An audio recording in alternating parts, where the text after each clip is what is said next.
I'll just take you through this. Here is a typical pedal mechanism, electronic pedal mechanism. The pedal looks exactly the same as what you normally have with a manual system, but what you've got in here is the sensor which measures the position. Now, you can't see anything here. There's a seal round here, but if you want to look at it afterwards, you will notice it's not a complete seal.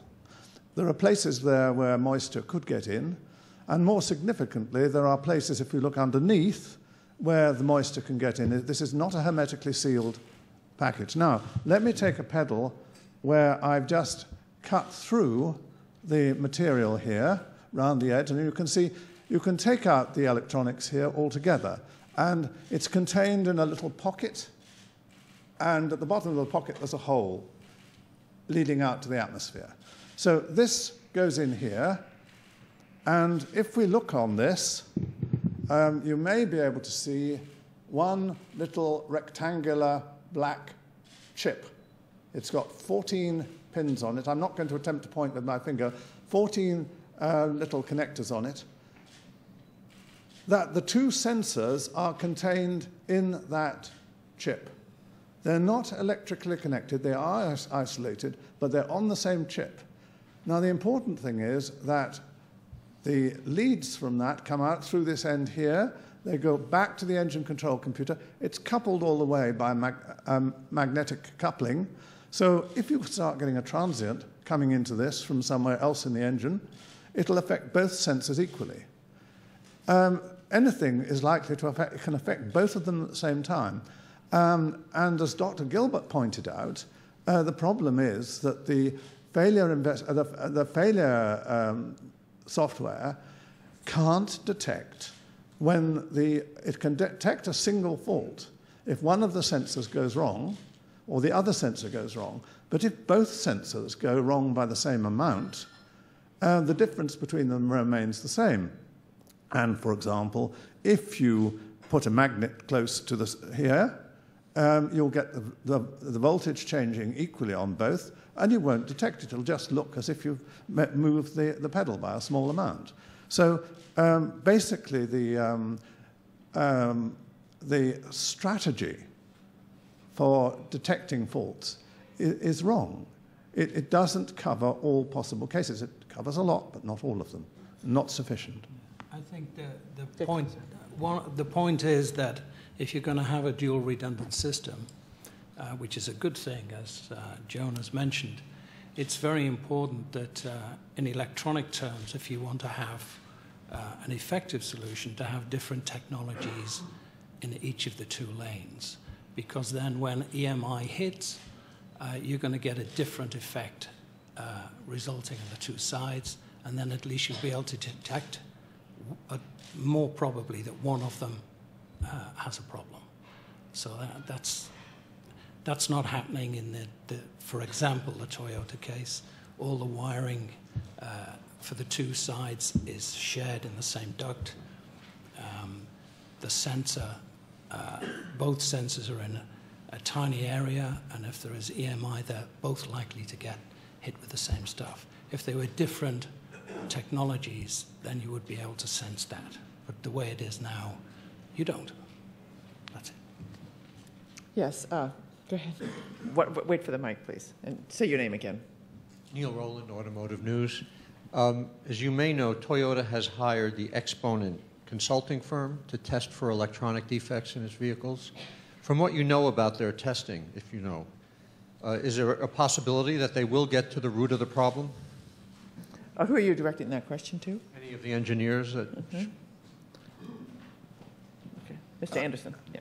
I have actually written a detailed critique of that Exponent report, and we can make that available to you, because it's obviously something that you can't deal with in question and answer session. But basically, what they have done in terms of they've managed to duplicate the results of Dr. Gilbert.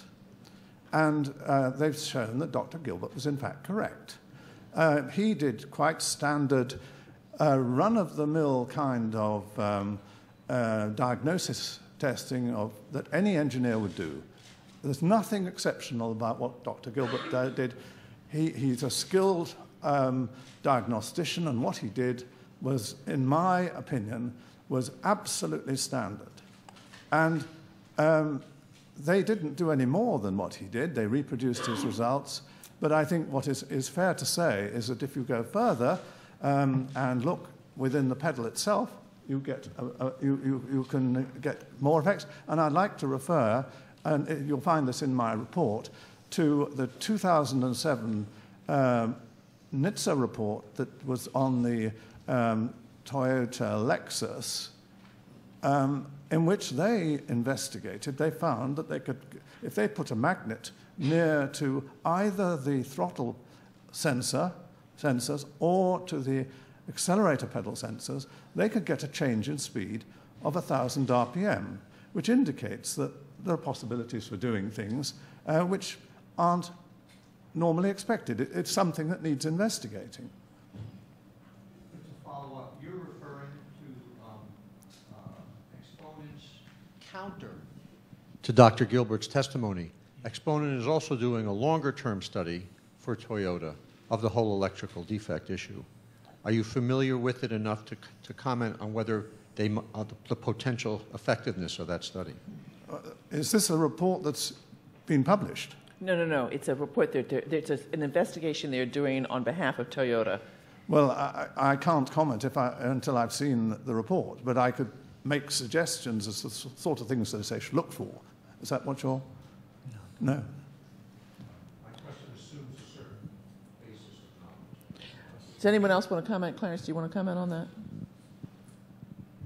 Clarence, do you want to comment on that? I'm sorry, I have a little hearing problem here. I know you do. That's why I went louder. Everyone else has gray hairs. I have, okay hair, but my ears are going. My comment on exponents is that it's a strange choice to hire a firm to find a defect who has received substantial funding in hundreds of millions of dollars from the auto companies to defend in product liability lawsuits arising from defects. So in other words, it's not a neutral choice. And I would have had much more credibility or credence in Toyota's selection if they had done, as I indicated earlier, to select someone like MIT or Johns Hopkins or who has expertise in electronics and automotives to do their investigation for them. Other questions? Hold on for the mic, please. Maria Restio, Fort Worth Star-Telegram, McClatchy Newspapers. Dr. Armstrong, you said that this problem is endemic to the entire industry, yet we're here because of Toyota. The extraordinary cases, and we did have one north of Fort Worth of sudden acceleration, all point to Toyota. What is it about Toyota in particular? I mean, is it that they're in denial and they're not sharing information, and or they're protecting something in their electronics that is actually causing the problem? No, all the car companies behave the same way when they have sudden acceleration. It's just that because of the Mark Saylor case, the San Diego guy, it rather caught the public imagination because nobody could imagine that a highway patrol officer with all those years of driving would be, flummoxed. Can I say flummoxed? Could be confused by a floor mat or a sticky pedal or something like that, or that he wouldn't know how to control his vehicle properly. So it's really just been a bit of bad news for Toyota. They're really they're having a bit of a peak in their sudden acceleration, probably because of the introduction of some new electronic systems or something like that. But other manufacturers have had similar peaks in the past. In fact, I think Stephen Stock's own data shows that overall Ford are leading the pack in terms of total numbers of sudden accelerations over the last 10 years. And all the car companies behave the same way. They all try to deny it. Tom's the expert on this. Now, have I answered your question, or have I gone and drifted off somewhere?